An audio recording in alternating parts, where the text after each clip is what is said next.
Assalamualaikum warahmatullahi wabarakatuh. Perkenalkan, nama saya Emda Farisi Setiawan dengan NPM 19210205 dari Prodi Hukum Tata Negara Fakultas Syariah Universitas UIN Raden Intan Lampung. Di sini saya akan kembali menyampaikan sebuah materi dari mata kuliah Filsafat Hukum Islam dengan judul Sumber Hukum Islam. Materi pertama adalah Al-Quran. Al-Quran berkedudukan sebagai sumber pertama dan utama dalam hukum Islam. Kedudukan ini mengharuskan umat Islam memahami pesan-pesan yang dikandungnya untuk dilaksanakan dalam kehidupan. Hal tersebut juga diperlukan sebagai upaya mengatur perilaku manusia, baik yang berhubungan dengan manusia ataupun makhluk yang lainnya secara horizontal. Demikian pula seluruh persoalan yang berkaitan dengan hukum, meski dicari jawabannya terlebih dahulu dari petunjuk yang terkandung dalam Al-Quran, kemaslahatan hidup manusia di dunia dan di akhirat diyakini dapat diperoleh jika manusia melandaskan pada perilaku hidup mereka pada petunjuk Al-Quran. Argumentasi yang menyatakan bahwa Al-Quran sebagai sumber dan dalil pertama dan utama ditemukan dalam penjelasan Al-Quran sendiri pada jumlah ayatnya. Lebih dari 30 kali ditemukan perintah mematuhi Allah dalam Al-Quran, bahkan meninggalkan aturan yang disebutkan Al-Quran akan membawa akibat meningkatkan kejahatan yang dilakukan oleh manusia. Al-Quran secara redaksional dan makna yang terkandung bersifat qad al-wujud. Maksudnya adalah lafaz Al-Quran dan pesan yang dikandungnya terjamin keautentikan dan otoritas kebenarannya. Keautentikan itu terjamin karena transformasi periwayatannya secara keseluruhan mencapai tingkat mutawatir. Selain itu juga, jaminan keaslian Al-Quran mendapat interferensi langsung dari pemiliknya, yaitu Allah Subhanahu wa Ta'ala. Materi kedua adalah Al-Sunnah.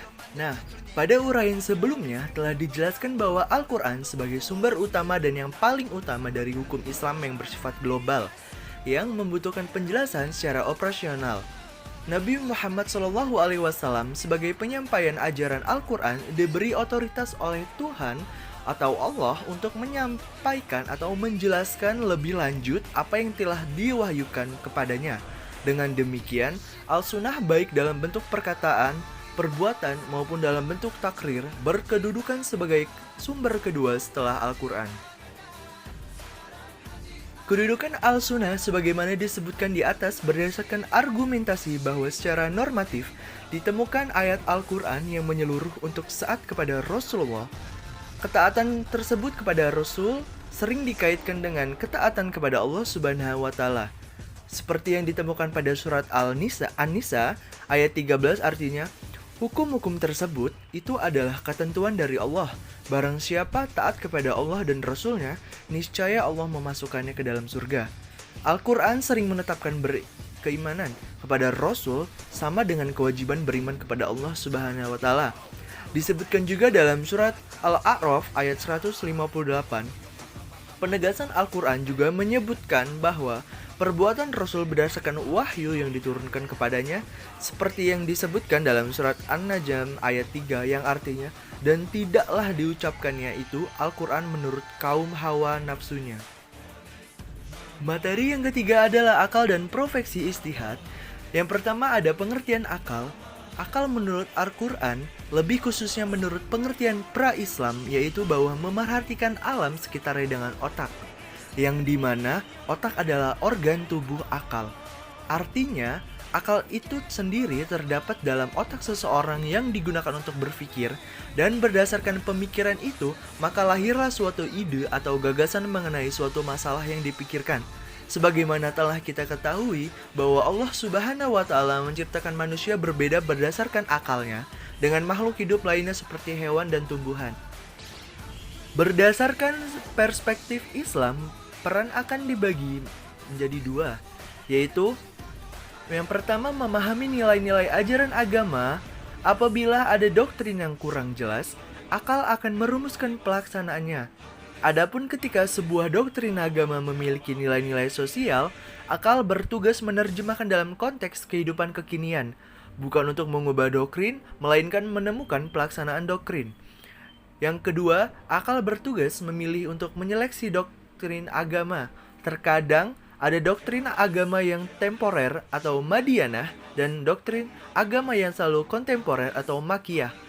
Terkait hal ini, akal bertugas untuk memenuhi kemungkinan terbaik pelaksanaannya. Selanjutnya ada profesi ijtihad. Ijtihad sendiri menurut bahasa berarti usaha yang keras dan bersungguh-sungguh. Sedangkan pengertiannya dari segi istilah, ijtihad adalah berusaha menetapkan hukum terhadap masalah yang belum ada ketetapan hukumnya dalam Al-Quran dan hadis yang dilakukan dengan secara cermat dan pikirannya yang murni, serta berpedoman pada aturan penetapan hukum yang benar.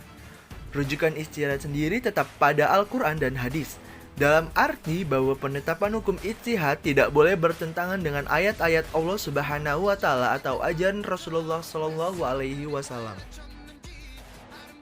Orang-orang yang berijtihad disebut mujtahid.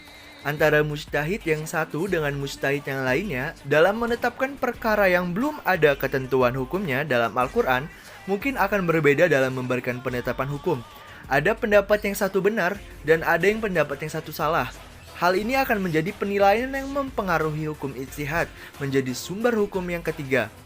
Boleh dilakukan oleh siapa saja yang memiliki persyaratan minimal seperti memahami mafhum ayat atau hadis, memiliki atau menguasai ilmu alat seperti nahwu sorof, mengetahui latar belakang suatu ayat atau hadis, luas pemahamannya terhadap pengetahuan Islam, dan memiliki loyalitas tinggi terhadap agama dan lain-lain.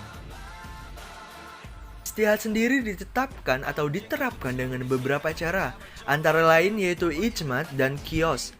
Ijmad adalah kesepakatan para mujtahid pada suatu masa setelah Rasulullah wafat terhadap suatu masalah. Sedangkan qiyas adalah menetapkan hukum dengan cara menghubungkan suatu perkara yang sudah ada ketetapannya hukumnya terhadap masalah lain yang dihadapi dan belum ada ketetapan hukumnya, sedang antara keduanya sama-sama memiliki sebab yang bisa disebadankan. Usai sudah presentasi materi yang saya bawakan pada pertemuan hari ini, jangan lupa like, komen, share, dan subscribe channel ini untuk menambah pengetahuan kalian lagi tentang filsafat hukum Islam. Saya pamit, wassalamualaikum warahmatullahi wabarakatuh.